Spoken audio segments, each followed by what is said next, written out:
श्रोतेहो नमस्कार. आजच्या विशेष वार्ता कार्यक्रमामध्ये मी डॉक्टर स्वाती महाळंक आपल्या सगळ्यांचं मनपूर्वक स्वागत करते. सध्या विकसित भारताच्या अमृत काळात केंद्रातल्या राष्ट्रीय लोकशाही आघाडी सरकारनं आपली 11 वर्ष पूर्ण केली आहेत आणि त्याचवेळी आपले माननीय पंतप्रधान नरेंद्र मोदी यांनी वयाची 75 पूर्ण केली आहे. या निमित्ताने साजऱ्या होत असलेल्या सेवा पंधरवड्यामध्ये आपण विविध क्षेत्रांमध्ये केंद्र सरकारनं गेल्या 11 वर्षांमध्ये केलेल्या कामगिरीचा आढावा घेतो आहोत.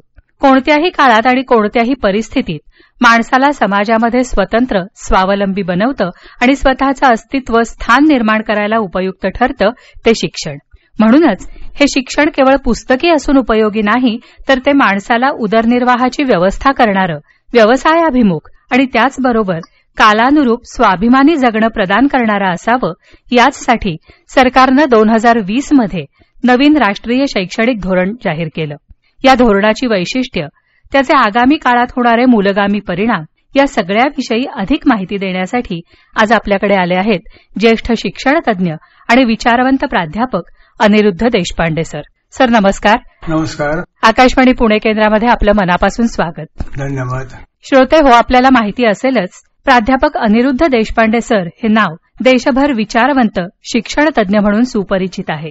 त्यांनी पुण्याच्या प्रसिद्ध बृहन महाराष्ट्र वाणिज्य महाविद्यालयाचे प्राचार्य म्हणून दीर्घकाळ काम केलेलं आहे. हजारो विद्यार्थ्यांना काळानुरूप शिक्षण देत घडवलेलं आहे.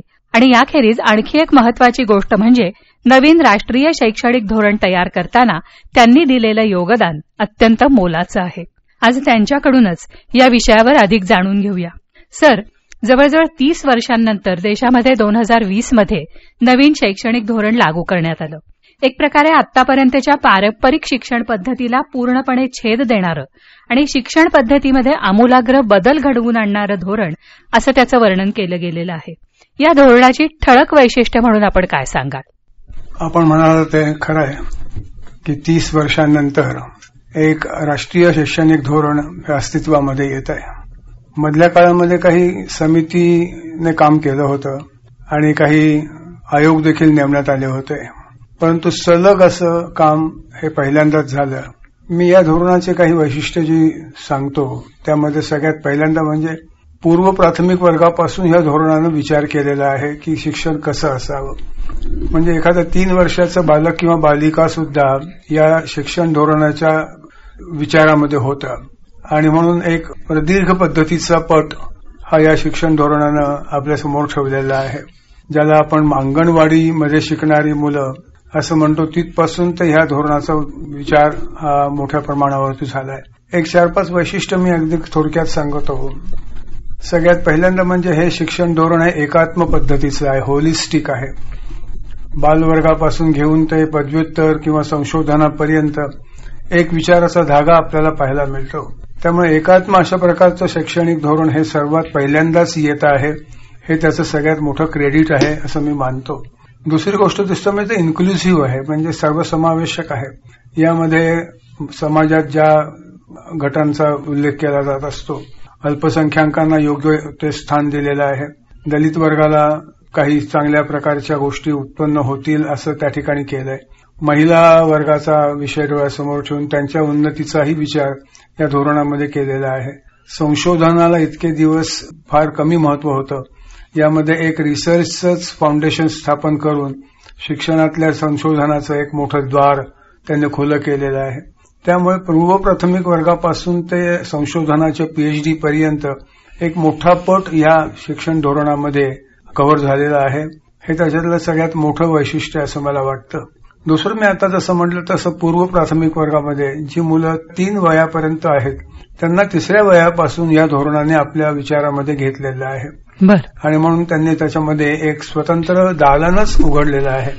आणि ते दालन असं आहे की अर्ली स्टेज, म्हणजे ज्याला आपण अगदी पूर्व प्राथमिक वयाच्या 8 वर्षाच्या आतले यांना विचारात घेऊन एक मोठं धोरण आखण्यात आलेलं आहे.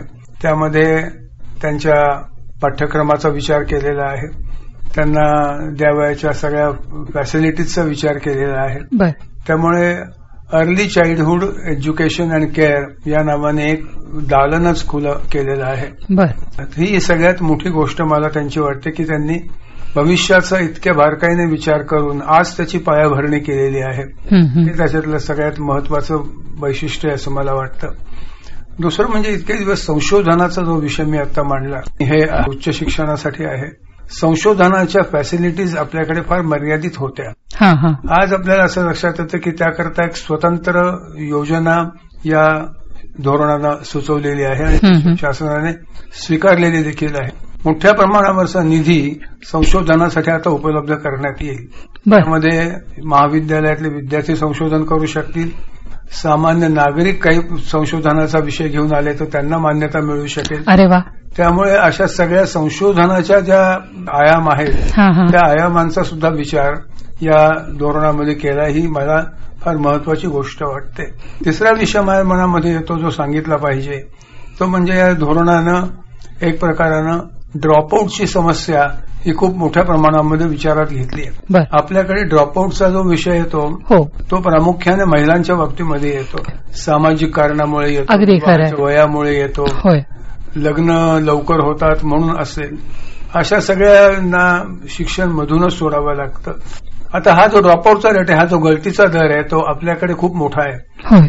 म्हणजे महाविद्यालयात शिकायला जाणाऱ्या मुलीचा जर विचार आपण केला तर त्यामध्ये 10वी जर 100 मुलींनी प्रवेश घेतला असेल तर ग्रॅज्युएशन पर्यंत 8 ते 10 मुली फक्त टिकतात. याची स्थिती आहे.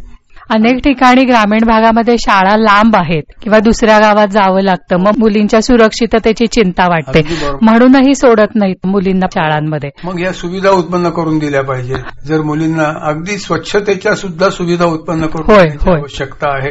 त्यामुळे देखील ड्रॉपआउट रेट हा वाढलेला आहे असं संशोधनामध्ये लक्षात आलेलं आहे. म्हणजे या विषयाकडे इतके वर्ष दुर्लक्ष झालेलं होतं किंवा कोणी लक्षच दिलेलं नव्हतं. आज तो विषय सुद्धा लाईमलाईटमध्ये आणलेला आहे आणि तो सर्वांच्या निदर्शनाला आणून त्यावरती उपाययोजना देखील करण्यात आलेली आहे. हे सगळे जे विषय आहेत हे विषय एका अर्थानं पूर्वी दुर्लक्षित होते. मी पूर्वी काही झालं नाही असं टीकात्मक बोलणार नाही, पण या विषयांचा विचारच गेल्या अनेक वर्षांमध्ये झालेला नाही. कारण निश्चित असं धोरण नव्हतं. या शासनाला एका अर्थानं धन्यवाद दिले पाहिजेत की त्यांनी शिक्षणाकरता अजूनही पुष्कळ कधीतरी करायचं असलं तर जे केलं आहे ते मुख्यतः महत्वाचं आहे. अजून राहिलेल्या 2-3 गोष्टी आहेत त्यांच्या विचारामध्ये आहेत. त्यात पहिली गोष्ट म्हणजे नॅशनल लेव्हलला, राष्ट्रीय स्तरावरती शिक्षणासाठी जीडीपीच्या कमीत कमी 6% निधी हा दिला पाहिजे, परंतु तो दिला जात नाही. आता तो 3% जास्त सापडत नाही आपल्याला. म्हणून आता धोरणाकडे लक्ष आम्ही वेधलं आहे की ज्यामध्ये प्रामुख्याने शिक्षणाकरता निधीची कमतरता वाटणार नाही. असा एकूण मोठा व्याप हा नवीन शैक्षणिक धोरणाचा आहे. त्याची जी समिती नेमली होती डॉक्टर कस्तुरी रंगन यांच्या अध्यक्षतेखाली, त्या समितीला आम्ही बरीच निवेदनं दिली, त्यांच्याबरोबर आम्ही मिटिंग्स केल्या, त्याचा उल्लेख त्यांनी केलाही आहे धोरणामध्ये. आणि म्हणून एक नवीन पायंडा हा जरी उशीर झालेला असला तरी योग्य दिशेने जातो आहे असं या ठिकाणी पडण्यात आलेलं आहे. त्यामुळे आज असणारा जो शैक्षणिक परिवार आहे तो नेहमीच या धोरणाबद्दल कृतज्ञ राहील, यात काही शंका नाही. म्हणजे शिक्षण म्हणजे आतापर्यंत जो विचार केला जात होता की मुलं शिक्षणासाठी शाळा किंवा महाविद्यालयात आली की त्याच्या पुढचा काळ किंवा त्याच्या पुढचं त्यांचं आयुष्य ह्याचा विषयी विचार केला जात होता, पण शिक्षणाला सहाय्यभूत ठरणारे किंवा त्याच्यावर परिणाम करणारे जे सूक्ष्म घटक आहेत त्याचाही विचार ह्याच्यामध्ये केला गेलेला आहे. खूप महत्वाचं म्हटलं पाहिजे. आता शिक्षण हे व्यवसायाभिमुख असावं आणि ते उदरनिर्वाहाची चिंता मिटवणारं असावं याच्यावरही सरकारने भर दिलेला आहे असं आढळतं. त्या दृष्टीने काही विशेष योजना इथे कार्यान्वित झालेल्या आहेत का? या धोरणाचं हे देखील महत्व आहे की आपण सांगितलेल्या या विषयामध्ये त्यांनी खूप मोठं लक्ष दिलेलं आहे. स्किल एज्युकेशन हे शाळेपासून सुरुवात होत आहे. 6वी पासून पुढे विद्यार्थ्यांनी एक तरी व्होकेशनल विषय अभ्यासाकरता घेतला पाहिजे. मग त्याने त्याच्या आवडीचं व्होकेशन निवडलं तरी चालू शकेल, पण किमान एक विषय हा 6वी पासून पुढे 10वी पर्यंत त्यांना असतो. म्हणजे जर एखाद्याला 10वी नंतर शिक्षण सोडायचं वाटलं काही कारणाने तर त्याला एक काहीतरी व्यवसायाची पार्श्वभूमी आहे आणि तो त्याप्रमाणे काम करू शकतो, अर्थार्जन करू शकतो. हे आहे. ज्यांना आणखी उच्च शिक्षणासाठी जायचंय त्यांना देखील मदत करण्याचं काम या धोरणाने समोर ठेवलेलं आहे. त्यामुळे व्यवसाय निवडणं आणि व्यवसायाचं जे कौशल्य आहे ते कौशल्य आत्मसात करणं हे या शिक्षण धोरणामधलं एक महत्वाचं अंग आहे. त्यामुळे आपण पूर्वी जे म्हणत होतो की पारंपरिक उद्योग आता नष्ट होत चालले आहेत. गावामधला कुंभार आहे, तो भांडी तयार करतो, 12 बलुतेदारांचं काम, बरोबर. अन्य आता तर म्हणजे अगदी एआयचं सुद्धा उदाहरण घ्यायला हरकत नाही, इथपर्यंत आता आपण येऊन पोहोचलेलो आहोत. हे सगळं व्यवसायाधिष्ठित करणं, व्होकेशनलायझेशन कडे महात्मा गांधींनी कल्पना मांडली होती. त्याला त्यांनी नई तालीम म्हटलं होतं की तुम्ही जे नित्य अभ्यासक्रम आहे ते शिकाच, पण त्याच्यासोबत तुमच्या हातांना काम दिल आणि त्यावरती तुम्हाला एक अर्थार्जन करता येईल अशाही गोष्टी तो आता मॉडिफाईड रूपामध्ये या धोरणानं स्वीकारलेला आहे. आता हा तर शालेय पातळीवरचा झाला. महाविद्यालयीन पातळीवरती किंवा विद्यापीठाच्या पातळीवरती स्टार्टअप्सला खूप मोठं उत्तेजन दिलं जात आहे. त्यामुळे आज आपण पाहतो की नवीन नवीन उत्पादनं ही संशोधित होत आहेत आणि ती बाजारामध्ये येण्याच्या दृष्टीने एक स्किल एज्युकेशन प्राप्त करून ठेवलेली युवकांची पिढी तिथे आज काम करते. तेव्हा हे कॉलेजच्या लेव्हलला आहे. थोड्या प्रमाणामध्ये जनरल विद्यापीठांनी सुद्धा हे अंगीकारलं आहे. त्यामध्ये त्यांनी मोठा निधी गुंतवलेला आहे. प्रत्येक विद्यापीठामध्ये याचं सेंटर असावं असा आग्रह केलेला आहे. त्यामुळे येत्या 3-4 वर्षामध्ये एकेका विद्यापीठामध्ये व्यवसायाधिष्ठित शिक्षण देणारं केंद्र हे आपोआपच उत्पन्न होईल अशी अपेक्षा करायला मोठी जागा आहे. हरकत नाही.